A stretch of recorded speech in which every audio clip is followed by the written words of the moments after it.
Well, I got a call from my wife that the thermostat's acting up. Says she can't raise the set point temperature, and sure enough, this is what it looks like. When I try to raise that, the set point here is 62. It shows it's 72 degrees in the house. So it's doing absolutely nothing. And there's a little reset that you can use a paper clip or nail to hold down to see if that'll fix it. Now, we just replaced the batteries in this thing, so it's not the battery. So we're gonna swap it out.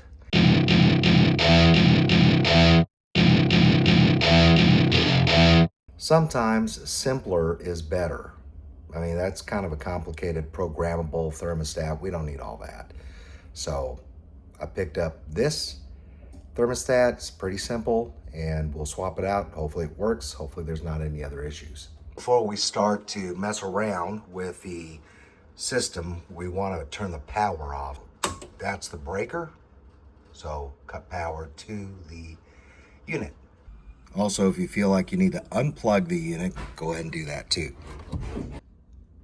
Okay, to remove the thermostat from the wall, you got to check to see if there's any kind of buttons that releases it or from holding, or it could possibly just snap off like that. So there's the thermostat. Those are the wires that we need to take apart and put into the new thermostat. We're going to be installing this unit, and if you're interested in the product link, I'll put it in the description box below. Here's the replacement Honeywell thermostat. Very simple. Just heat, off, cool. Fan is auto on, and that's how you change your temperature settings. It does have the instruction manual. Now the wall plate is on the back of this one here, so we'll just take it apart.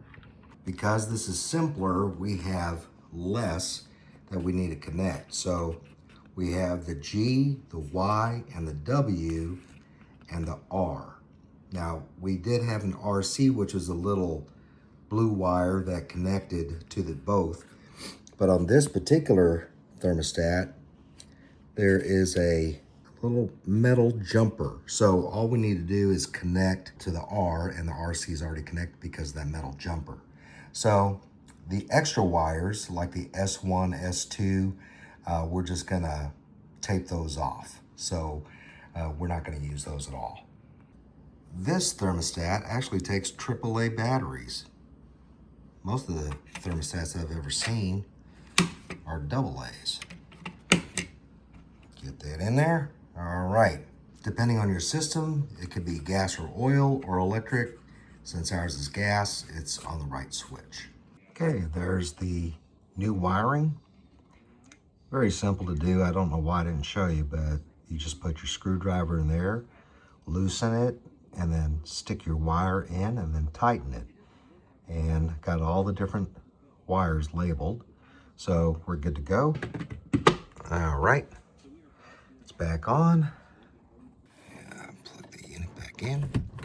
Turn the breaker back on. Okay, it shows 75 in here. Let's try to put it on cool.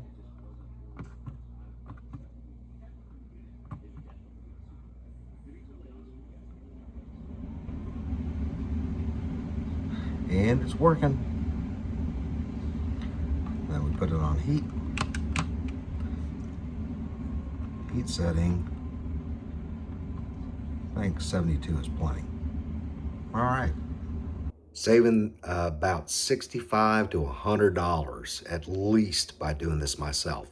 If I were to call a company to come in, more than likely they're gonna have a service charge as well as an hourly rate, and there may be a minimum hour. So anyway, she's working, job done. Till next time, see ya.